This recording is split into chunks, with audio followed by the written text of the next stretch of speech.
Welcome to Rise Up Voices from the Frontlines, your window into relationship, identity, safety, emotional awareness, regulation and intelligence, unleashed potential, passion and purpose.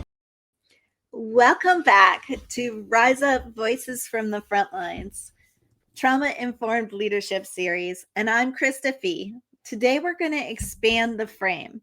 In our last episode, we talked about the science of trauma in individuals, how trauma reshapes the nervous system, and how leaders can either regulate or dysregulate the people that they lead. But here's the next layer. What happens when individual trauma becomes collective? What happens when an entire team, organization, or community begins to function like a single nervous system? The answer is powerful, and it explains why leadership today cannot ignore trauma science. In the aftermath of a school shooting, years ago, I worked with a school district that had gone through the nightmare of a school shooting. The students were traumatized. The teachers were shaken. The parents were raw with fear. But what struck me most wasn't just the individuals. It was the collective. The entire district carried a nervous system on edge. Meetings were tense. Arguments flared up quickly. Even routine decisions felt loaded with panic. The leaders of that district realized something really crucial. They weren't just leading policies and logistics. They were leading a collective nervous system. And until they tended to that, nothing else was going to work. So here's the science of the collective nervous system. Humans are wired, literally wired, for co-regulation. One nervous system influences another, and that multiplies across a team, an organization, or an entire community. And that creates a collective nervous system. Think of it like this. In a regulated group, calm spreads easily. Decisions come easy. Trust deepens over time. In a dysregulated group, anxiety spreads, chaos multiplies, and suspicion grows. This is why leadership matters so much. The nervous system of a leader doesn't just affect themselves, it ripples through the entire system. Research shows us something called emotional contagion. Our brains mirror the emotional states of those around us. When a leader shows calm confidence, mirror neurons in the team begin to reflect that state. When a leader panics or lashes out, the same contagion happens in the opposite direction. It's why one stressed out manager can tank the morale of a whole department. And it's why one grounded commander can hold a unit steady under fire. One bad apple ruins the entire batch.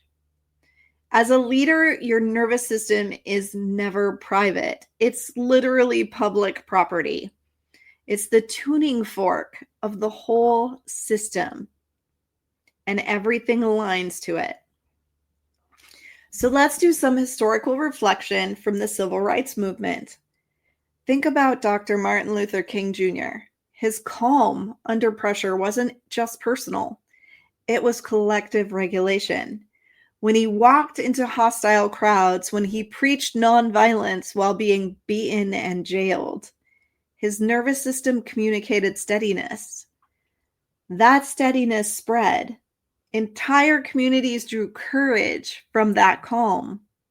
And without that regulation, the movement could have easily dissolved into chaos and violence. But his leadership, his nervous system, it anchored that collective. So let's fast forward to today. In a hospital ICU, where trauma and crisis are constant, a nurse manager's presence can mean the difference between chaos and function. When she speaks calmly during a code blue, the team aligns. When she panics, the room fractures. The medicine is the same, the training is the same, but the nervous system of the leader changes the outcome. This is the collective nervous system in action.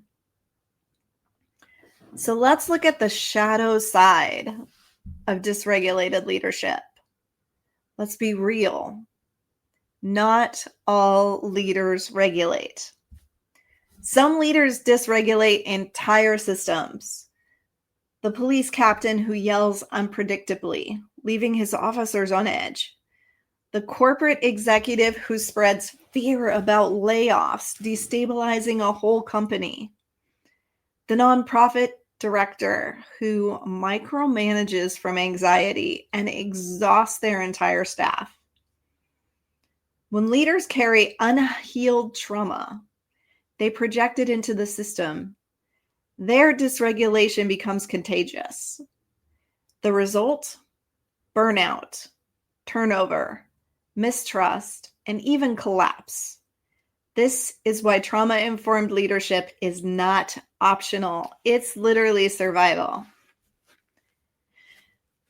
So here's some personal reflection about what I learned the hard way. I've lived this. There were seasons in my own leadership where I was carrying so much personal trauma that I didn't realize I was dysregulating my team.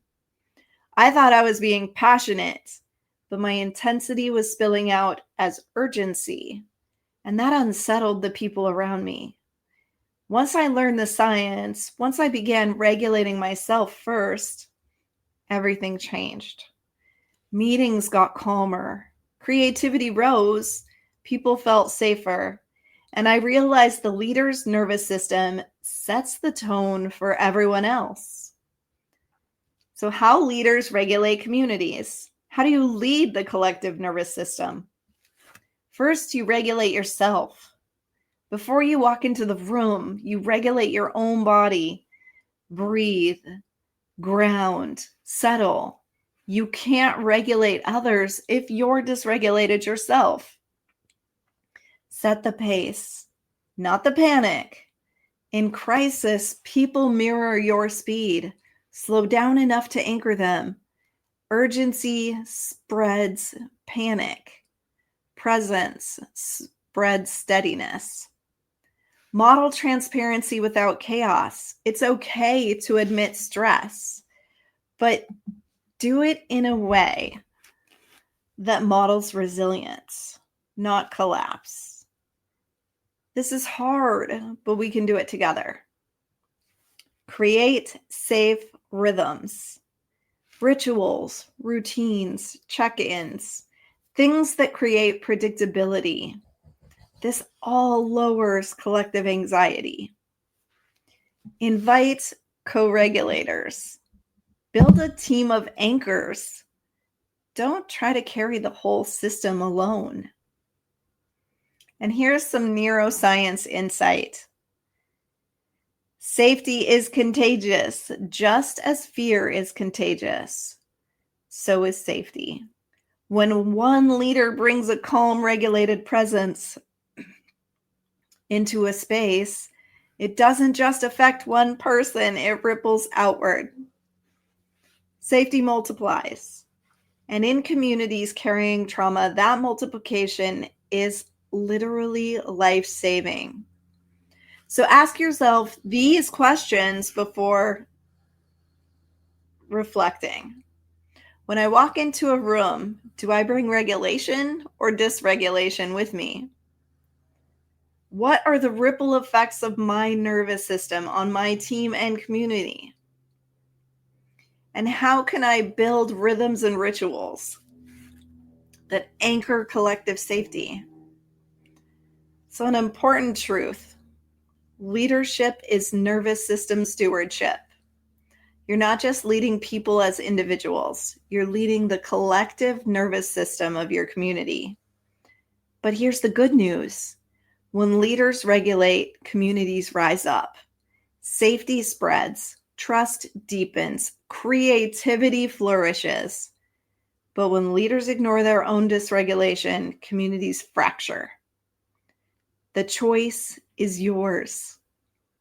And it starts with one body, one breath, one nervous system. You. Thank you for joining me today on Rise Up Voices from the Frontlines. This is our trauma-informed leadership series. If this episode resonates with you, share it forward, because the more leaders who learn to regulate the collective nervous system, the stronger and safer our communities will become. And if you'd like to join our trauma-informed leadership course and community, or bring our IACET CEU trainings into your facility or organization, book a free connection call with me using the link in the show description. And as always, rise up out of the ashes of your experiences and lead your life with fire. Become a Rise Up Hero sponsor to provide mental wellness and crisis response resources for those who serve country and community. Join us in the Rise Up movement today.